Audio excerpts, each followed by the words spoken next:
I'm excited to share another Girls Who Can't Surf Good story. Surfing has completely changed Rachel's life trajectory. From growing up in northern England to building a life in Fiji. I guarantee that after this episode, you'll be looking up flights to surf in Fiji. Welcome to the Wipeout Weekly, the daily podcast for beginners, wannabe surfers, and seasoned wipeout enthusiasts. No hype, no filler, just the highs, lows, and honest truth about learning to surf and finding your place in surf culture.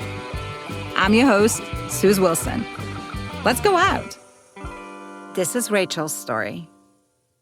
I'm Rachel. I'm 33 years old and I live in Fiji. I first started surfing in New Zealand on the east coast of the North Island. The first time I went surfing, I was completely shocked. I'd never been that sore in my life. I didn't even know I had muscles in some of those places. It didn't click for me right away. I actually tried to surf a few times in 2018, but it didn't really stick.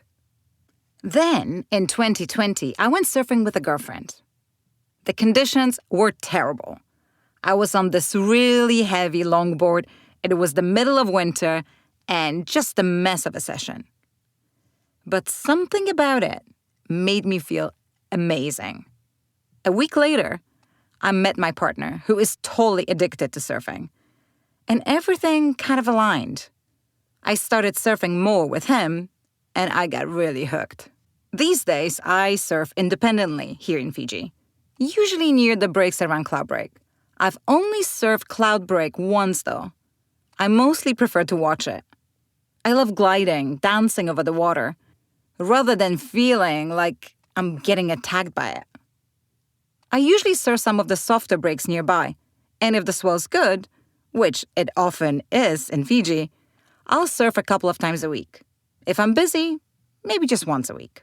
There's also a beach break about an hour away that's great for longboarding. Perfect if I just want to cruise.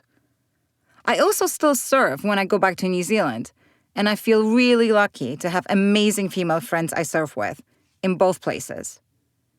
One of my friends here in Fiji runs Salty Dog Adventures. She's a boat captain and owns her own boat. So we get to go out with her and a group of friends to surf.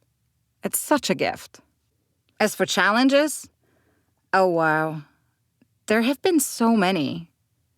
I think the biggest one for me has been mental. Comparison has been a big hurdle, especially since I often surf with my partner, who's been surfing since he was 3. I didn't even start until I was 28.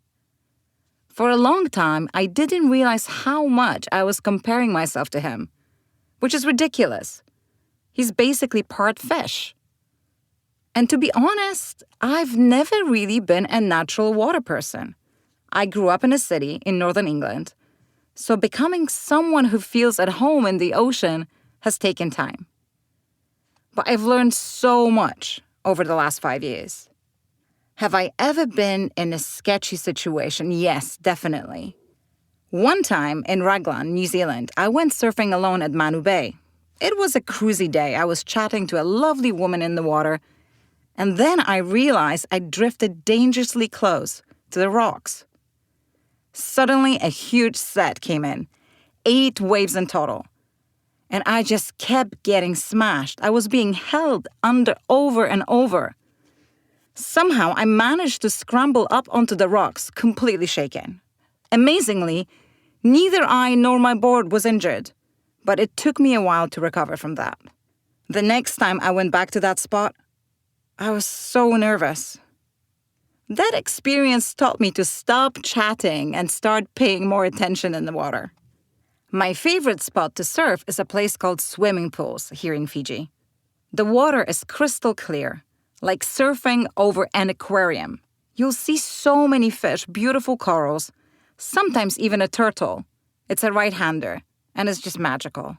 One thing I absolutely love about surfing in Fiji is the vibe in the water. There's no localism. The local surfers are so friendly. They'll call you onto the waves and even push you into them. It's part of Fijian culture to share food, clothing, homes, And that extends to waves too. They'll shout, "Lako, lako," which means go. And it's just so encouraging and communal. When I surf without any locals in the water, I try to bring that same spirit because it's so special and unique. I've surfed in England, New Zealand, Australia, and Europe, and nothing compares to the energy here in Fiji. It makes surfing feel like such a gift. The kind of waves I love totally depend on my cycle. If I'm on my period, give me a mellow, knee-high longboard wave.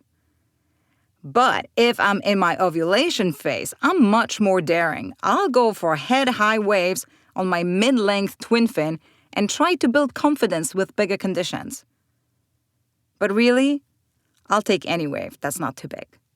I dream of surfing in so many places. I really want to go to Lombok. I'm also going to the Mentawais next month, which is a total dream.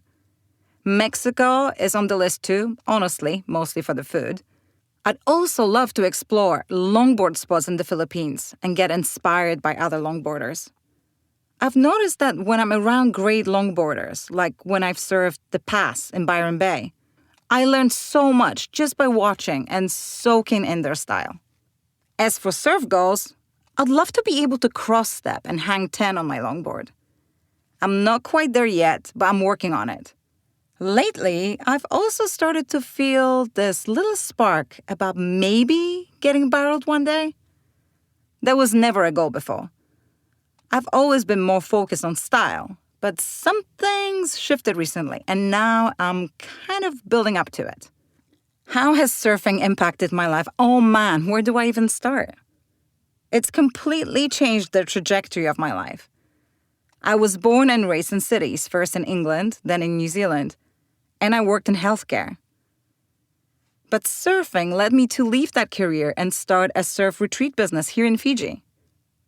It's taught me so much about patience and about the abundance of life that's built around simple, natural joy. Surfing is such a primitive activity. People have been doing it for hundreds of years on planks of wood. And now it's something I do every week. It brings me so much happiness. I honestly live and breathe surfing now. And I couldn't be happier. Surfing means everything to me. It's become such a huge part of my life, especially with my retreat business, Kamika Retreats. It actually started as a holistic health retreat concept, but I realized I wanted to build surf retreats so I could share with people how powerful surfing is.